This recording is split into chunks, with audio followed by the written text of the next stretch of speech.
espacio patrocinado por el Colegio Oficial de Fisioterapeutas de las Islas Baleares. Tu salud en buenas manos. Ante una lesión, no te la juegues. Acude a un fisioterapeuta.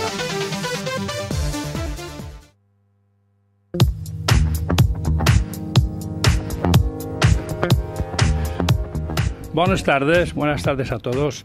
Estamos en el espacio como cada mes de fisioterapia y hoy tenemos aquí a un fisioterapeuta que estamos hablando hace un rato aquí en tertulia los dos y me dice, le digo, tú eres todo un sanitario. Exacto. Y la verdad que por el trabajo que hace, la verdad es que sí lo es como todos, pero hay algunos que a veces el trabajo no les compensa muchas veces el sacrificio que hacen y esto también es bueno. Carlos Plata, buenas tardes. Hola, buenas tardes. ¿Qué tal? Bueno, vamos a hablar de enfermedades. A mí esto me pone la piel de gallina, pero bueno, dice, uy. Bueno, ¿qué es el ELA? Bueno, la ELA es...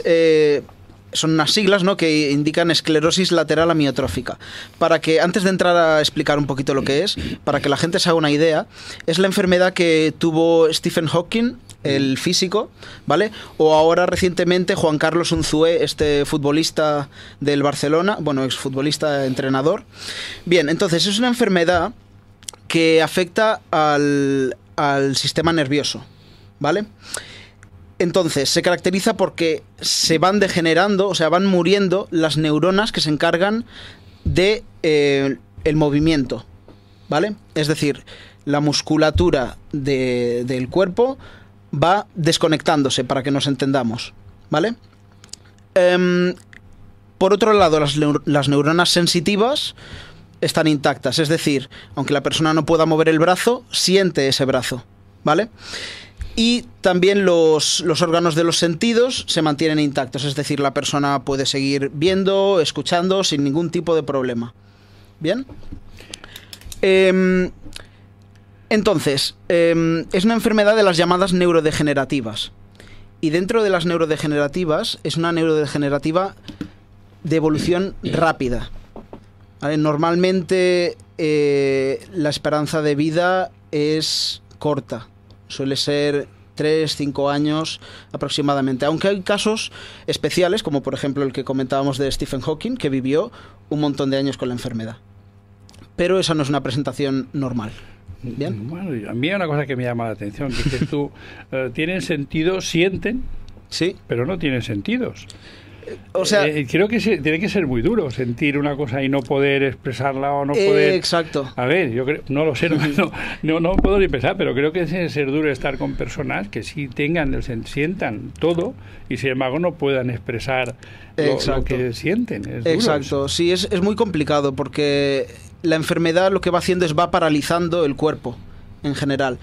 Desde brazos y piernas, que es lo que normalmente pensamos si pensamos en una parálisis, por ejemplo, hasta la musculatura de la garganta, o sea que se nos afecta el tragar, el deglutir comida, se nos afecta el hablar, el habla. Entonces al final, en fases finales, nos encontramos con pacientes que, por decirlo de alguna manera, están atrapados dentro de su propio cuerpo. Es decir, ellos siguen intactos a nivel cognitivo, ¿vale? Es decir, como tú y como yo, pero sin poder hablar, sin poder moverse, sin poder tragar. Es duro, es muy duro. Sí, es duro, de verdad. Sí. Sí, la verdad es que sí, ¿eh? O sea, yo la verdad no sé si tenía que decirte que vinieras o no. Yo, bajando no, aquí. La verdad es que lo vas pensando y dices, realmente es algo asombroso muchas veces, sí, lo que son enfermedades, y muchas veces lo que más llama la atención es el desconocimiento que Exacto. se tiene sobre esas enfermedades. ¿Y a quién afecta esa enfermedad? Pues ¿A quién le puede afectar eso? Esta es una enfermedad que puede afectar a cualquier persona adulta, ¿vale? Normalmente aparece entre los 50 y los 70 años, aunque sí que es verdad que podemos encontrar pacientes de 80 y largos a los que les ha aparecido la enfermedad, así como gente de 30 y pocos, ¿vale? Pero siempre nos solemos mover entre los 50 y 70 años. Normalmente afecta más a hombres, pero a partir de los 70 años afecta por igual a hombres y mujeres. Yo ahora mismo, pacientes que estoy tratando, te diría que un 50-50, o sea, estamos más o menos ahí, 50-50. Bueno, ¿y qué causa esa enfermedad? ¿Qué es cuáles son las causas? ¿Es genética? ¿Es un tema de...? Sí. Porque ahora se habla mucho del tema de genética, de la hereditaria, Exacto. es hereditario y tal, porque ahora de enfermedad se habla del COVID.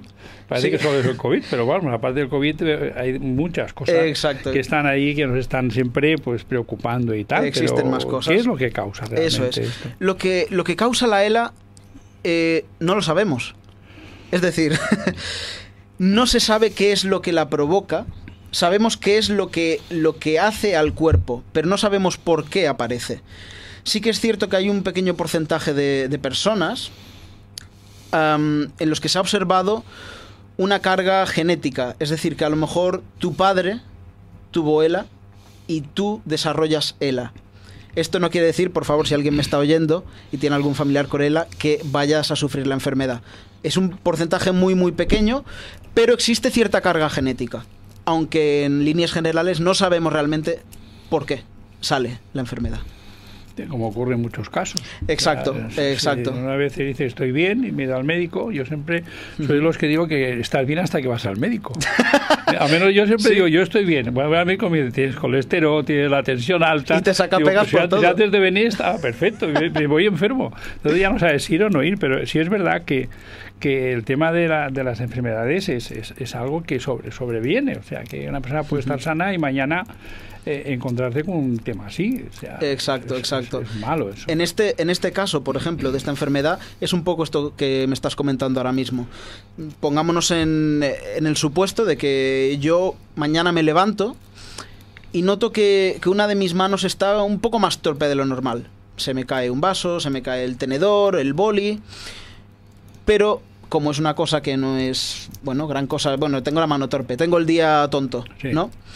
Pero bueno, esto va pasando, van pasando las semanas y esa mano cada vez está más torpe y luego te das cuenta de que hay un dedo de la otra mano que también te empieza a fallar.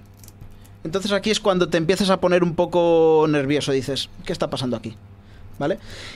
Esto es lo que se considera un inicio espinal de la ELA, porque tenemos varios tipos de ELA.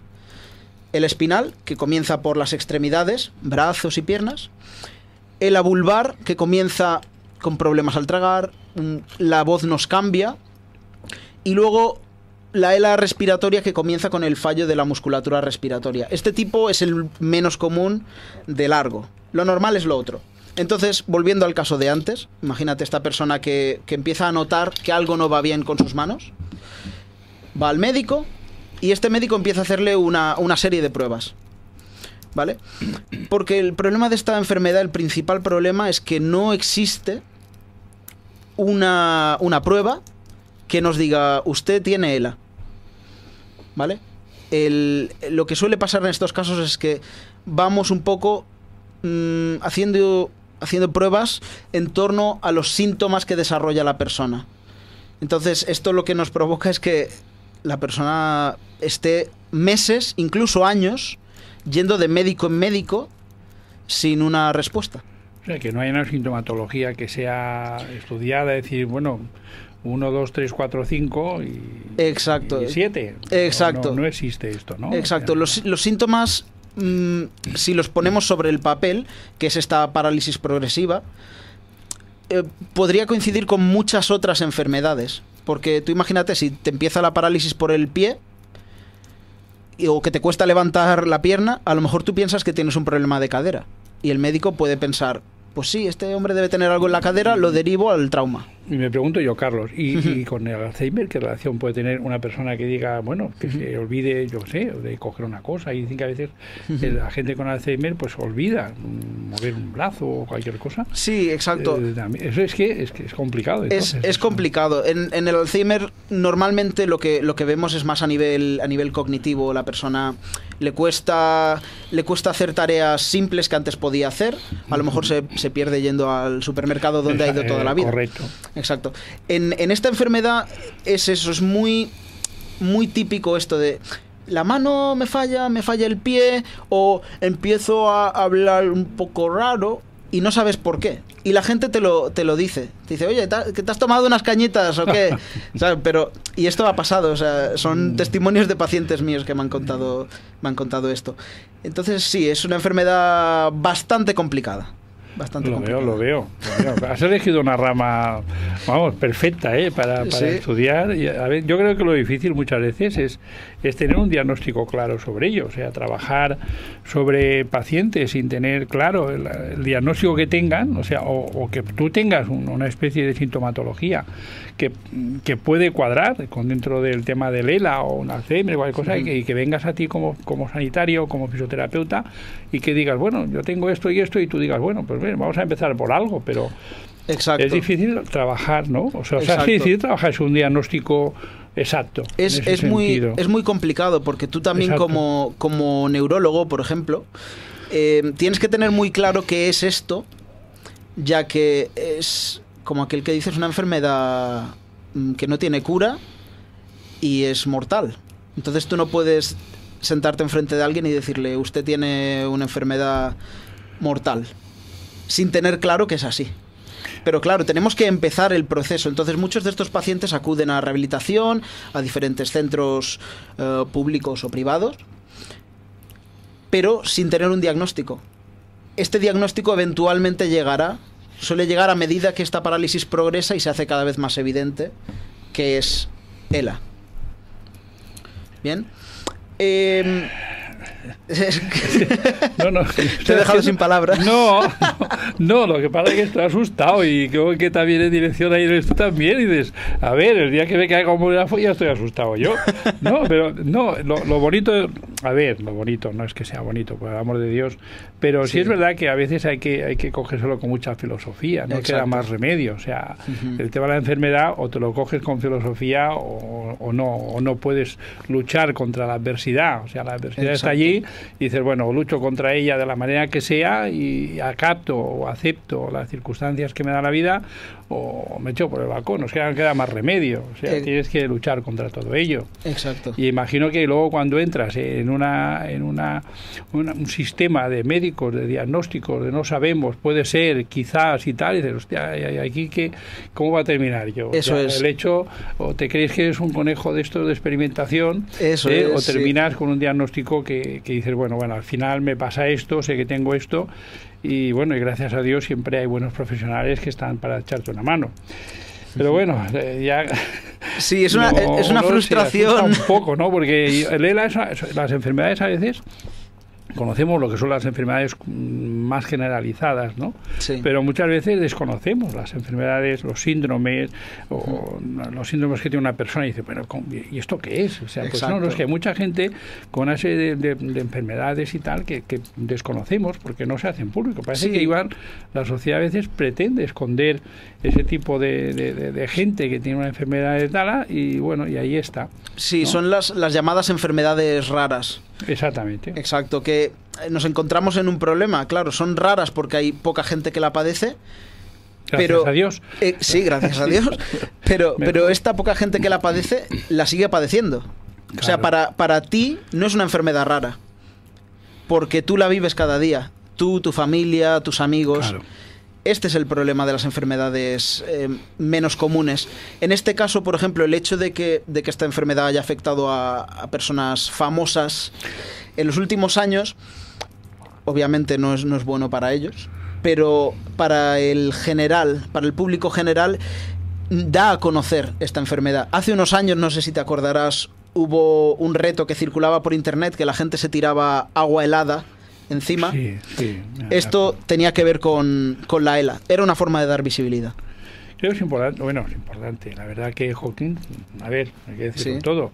Incluso yo leí una vez es una anécdota que la policía le abría camino cuando iba a la universidad, porque con el cochecito, la silla de ruedas, iba a 40 o 50 por hora atropellando a todo el mundo, y la policía le abría camino para que no se matara o no le pasara algo increíble. Lo leí y era una cosa curiosa, o sea, que una persona con todo lo que llevaba encima, el hombre tenía un cerebro increíble y aparte fue un científico de una relevancia enorme, o sea, y creo que también el que sean personas así con ese tipo de enfermedad, lo que es da a conocer ese tipo de enfermedad, toma conciencia a la gente de que realmente eso existe y es algo que está allí, o sea, que no es un marciano que aterriza, sino que es algo que está ahí en casa. Y el problema de muchas veces enfermedades raras es que el que la padece parece que es un ser extraño y no lo es, o sea, eso es... Mira, tienes toda la razón. Están con nosotros. Hablando de números, por ejemplo, para que la gente se haga un poquito a la idea de cuánta gente tenemos en nuestras islas con esta enfermedad.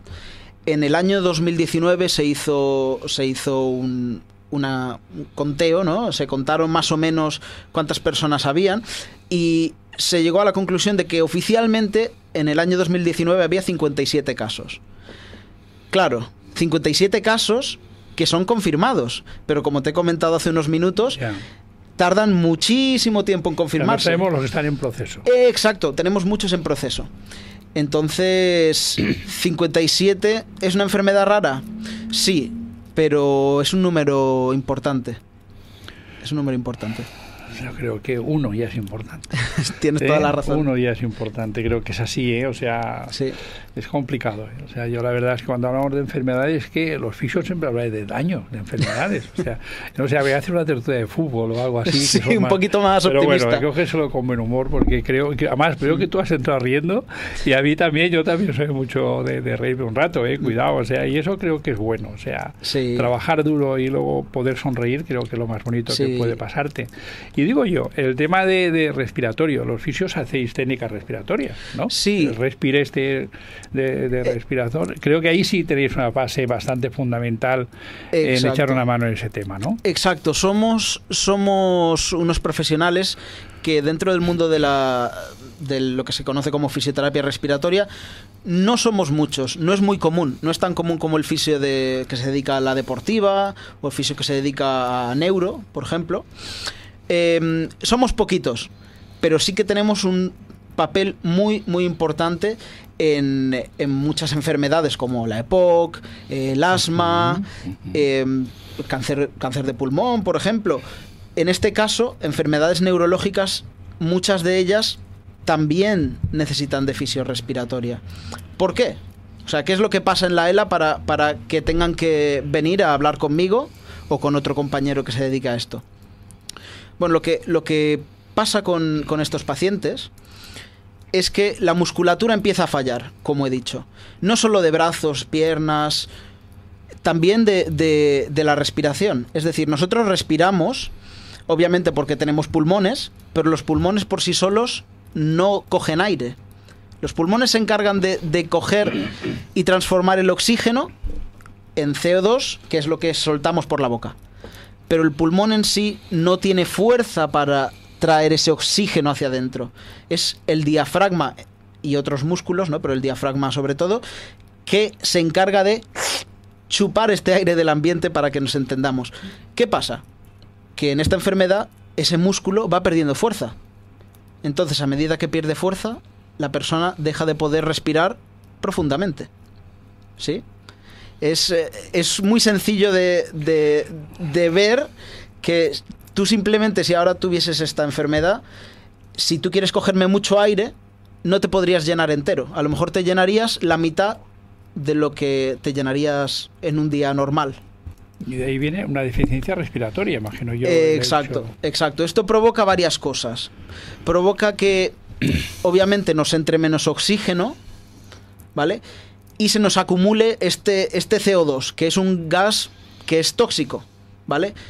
O sea, nosotros cogemos el oxígeno, nuestros pulmones lo transforman en este gas y este gas lo soltamos.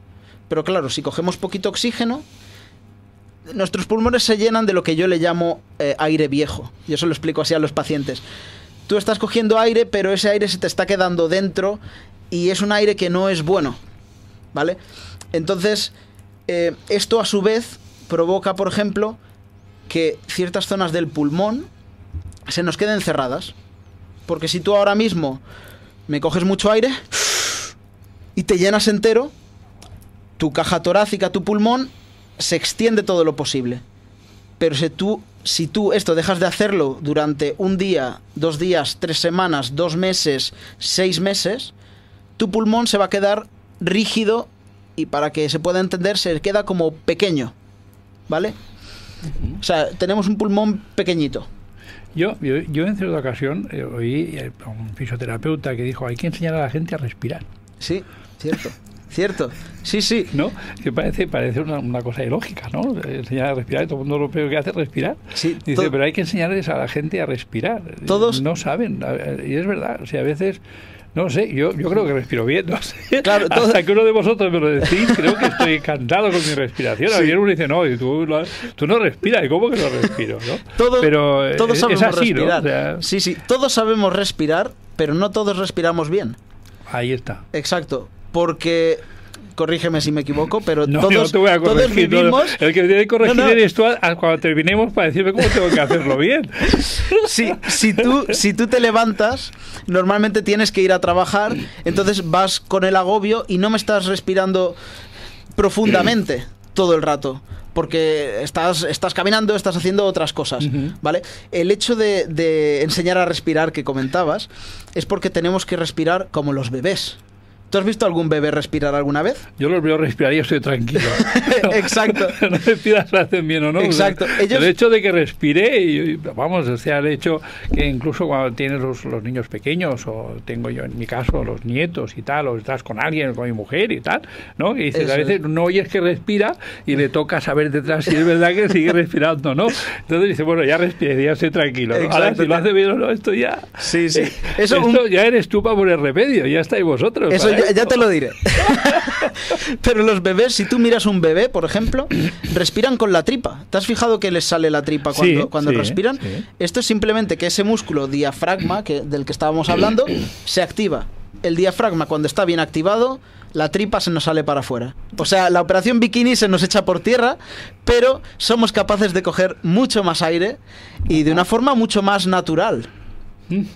Pero bueno, sí. ¿Y cómo trabajáis los fisioterapeutas el hecho este? Pues con este tipo de paciente, por ejemplo, que no tiene fuerza para hacer esta respiración, lo que hacemos es ayudarnos de ciertas técnicas y ciertos objetos, ¿no? Ciertas máquinas, para ayudar a meter más aire. Por ejemplo, ¿tú has visto alguna vez en series de estas de médicos y enfermeras y tal, como una especie de pera de plástico que le ponen a alguien el ambú, ¿no? Sí, sí. Pues esta es una técnica que usamos los fisiorrespiratorios, por ejemplo, con este tipo de pacientes, para meterles más aire cuando ellos son incapaces de llenar los pulmones por completo. Esto lo tenemos ahora con el COVID, por ejemplo, que los ves echados de cara para abajo, entubados y tal. Yo digo, es la imagen esa que dices, por el amor de Dios. Exacto.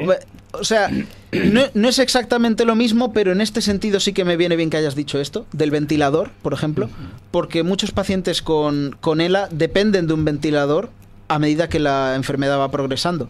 El ventilador lo único que hace es meterte aire. Es como un fuelle. Un fuelle. Te sopla aire dentro, tus pulmones se hinchan y luego los pulmones se deshinchan solos. ¿Vale? Y esto es un poco lo que hacemos con estos pacientes. En la UCI, por ejemplo, un paciente que necesite un ventilador va a llevar un tubo que va directo a su tráquea, pasando por la boca. Entonces el aire va directo a los pulmones. En estas enfermedades, en esta enfermedad en concreto, por ejemplo, los pacientes llevan una máscara, muchas veces para dormir. Empieza poniéndosela para dormir y luego, a medida que progresa la enfermedad, la siguen llevando más. Es una máscara que se pone sobre la cara y cada vez que ellos cogen aire les da una ayuda extra, como cuando tú haces pesas y viene alguien y te ayuda a subir hasta el final.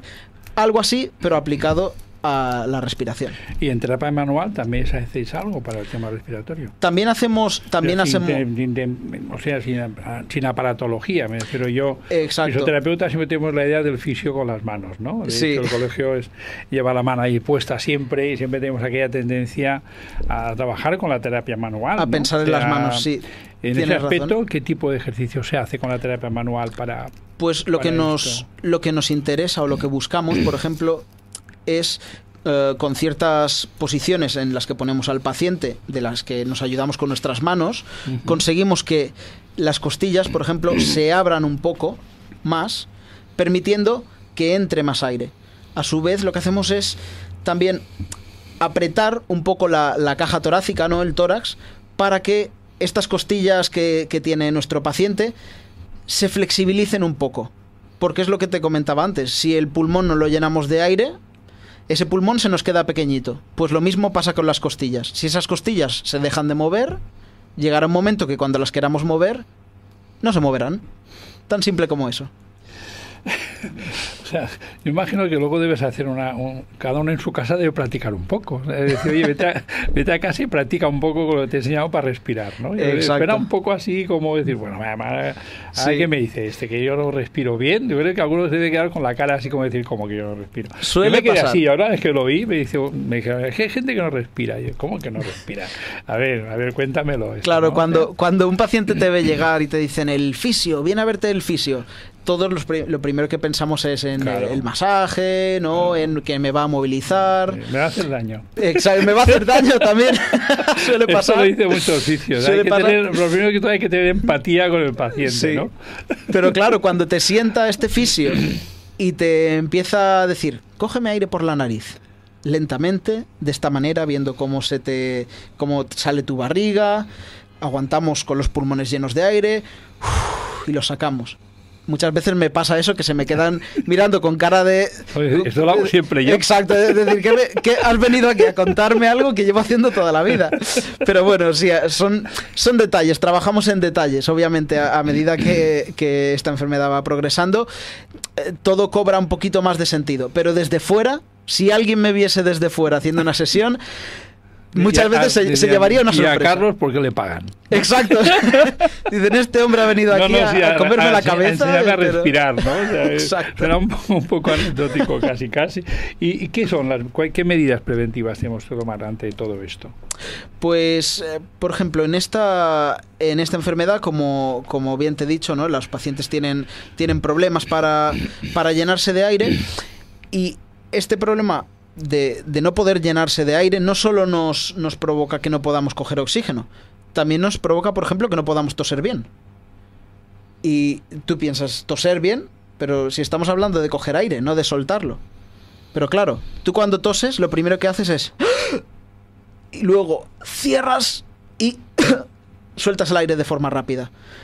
Esto es un problema en este tipo de pacientes. Entonces yo, como fisio, debo enseñarles a toser.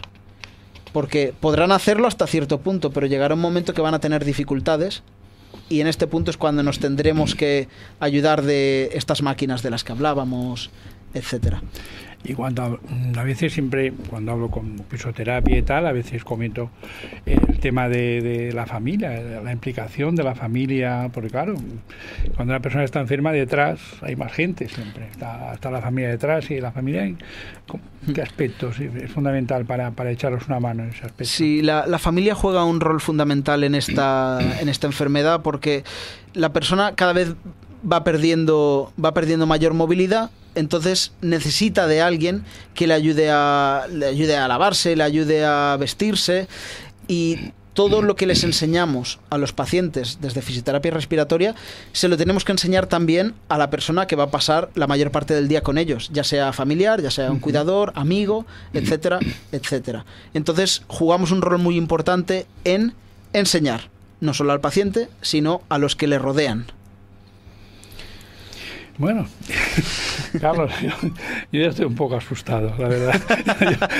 Yo me ha pasado como ir al médico, que voy bien y me voy mal. Ahora vengo aquí y voy pensando en ELA, en esto, que estamos todos pensando, a ver, pues esto sí es complicado, Sí. Pero, ¿y si una persona cree que está diagnosticada, ¿dónde debe acudir? ¿Dónde puedes echarle esa mano? Pues yo les recomendaría que, si alguien nos está oyendo y tiene ELA, o conoce a alguien que tiene ELA, que se ponga en contacto con la asociación ELA Balears, ¿vale? Esta asociación fue creada hace unos 4 años por una serie de personas que vivieron la enfermedad en su entorno familiar. Entonces conocen de primera mano la evolución de la enfermedad, conocen cómo poder ayudarte. Entonces, por favor, si nos estás oyendo y crees que padeces la enfermedad, ponte en contacto con tu médico, obviamente. Si tenemos una confirmación, por favor, ponte en contacto con la asociación de ELA Balears, y desde ahí te echaremos una mano en todo lo posible. Tenéis un teléfono también, el 682. Eso es, 534222, o a través de WhatsApp, lo repito, Sí. 682-534222. Ahí es donde acudir un poco para orientarse o a ver qué hay. Exacto, en caso de duda siempre nos pueden llamar, estaremos encantados de atenderlos, y si no pueden dar con ellos por lo que sea, también pueden contactar con el Colegio de Fisios. El Colegio de Fisios me lo hará llegar y desde ahí yo puedo echarles una mano en todo lo posible. Bien, bueno. Luego me miras a ver cómo respiro. Ahora te miraré, te pondré nota. Ahora ya no sé qué hacer, si respiro bien, respiro mal. Creo que te podría decir un montón de cosas, pero simplemente por vuestro trabajo y por cómo hacen las cosas y tu dedicación y esa sonrisa que me traes de todo el tiempo, traes aquí después de todo lo que estás haciendo, lo resumo en una sola palabra. Muchas gracias. Nada, un placer. Para siempre. Un placer. Muchas gracias, Carlos. Nos vemos, gracias.